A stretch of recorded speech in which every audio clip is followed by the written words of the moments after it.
வாக்குப்பதிவு தொடங்கி நடைபெற்று வருதுங்க. இது ஏப்ரல் 23ஆம் தேதி கிடையாது. ஆனா தபால் வாக்குப்பதிவு தொடங்கி விறுவிறுப்பா நடைபெற்று வருது. சரி, யார் வேணா தபால் வாக்குப்பதிவு போட்டுடலாமா? இல்ல, அதுக்குன்னு சில கேட்டகரிஸ் இருக்கு. ஒன்னு, தேர்தல் பணியில ஈடுபடுறவங்க, காவல்துறை அதிகாரிகள், அரசு ஊழியர்கள், அரசு அதிகாரிகள், இந்த மாதிரியான ஆட்கள். ரெண்டாவது, படையில இருப்பவங்க, ராணுவம், துணை ராணுவம், அவங்கள மாதிரி.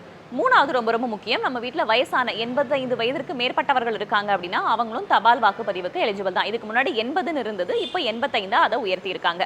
அதற்கு பிறகு மாற்றுத்திறனாளிகள் எல்லாருக்குமே இது எலிஜிபிள் கிடையாதுங்க. 40% மேல் பாதிப்பு இருப்பவர்கள் இவங்க தபால் வாக்குப்பதிவு பண்ணலாம். சரி, எப்ப வேணாலும் போயிட்டு எனக்கும் தபால் வாக்குப்பதிவு வேணும் அப்படின்னு கேட்கலாமான்னு கேட்டா கிடையாது. என்னன்னா, இதுக்குன்னு சில படிவங்கள் இருக்கு. படிவம் 12 இது தேர்தல் பணியில ஈடுபடக்கூடிய அதிகாரிகள் அதை முழுசா ஃபில் பண்ணி வழங்கணும். இதே மாற்றுத்திறனாளிகள் இல்ல முதியவர்கள் இருக்காங்க, அவங்க வீட்டுக்கே போய் நம்ம வாக்குப்பதிவு வாங்கணும் அப்படின்னா அவங்க 12D அப்படின்ற படிவத்தை முழுவதுமா பூர்த்தி செய்து வழங்கணும். இப்ப வீட்டுக்கு போறாங்க இல்லையா, அப்ப அதிகாரிகள் 2 பேர் போவாங்க, போலீஸ் ஒருத்தர், வீடியோகிராஃபர் ஒருத்தர், அரசியல் கட்சிகளுடைய ஏஜென்ட்டுகள் இருப்பாங்க இல்லையா, போலிங் ஏஜென்ட்ஸ், அவங்களும் கூடவே சேர்ந்து போவாங்க. இப்படிதான் தபால் வாக்குப்பதிவு படிப்படியா நடைபெறுது. சரி, தபால் வாக்கு எண்ணிக்கையில எந்த கட்சி முந்த போகுதுன்னு நீங்க நினைக்கிறீங்க அப்படின்றத கீழே கமெண்ட்ல சொல்லுங்க. இது அரசியல் அகராதி. நான் பேதவள்ளி.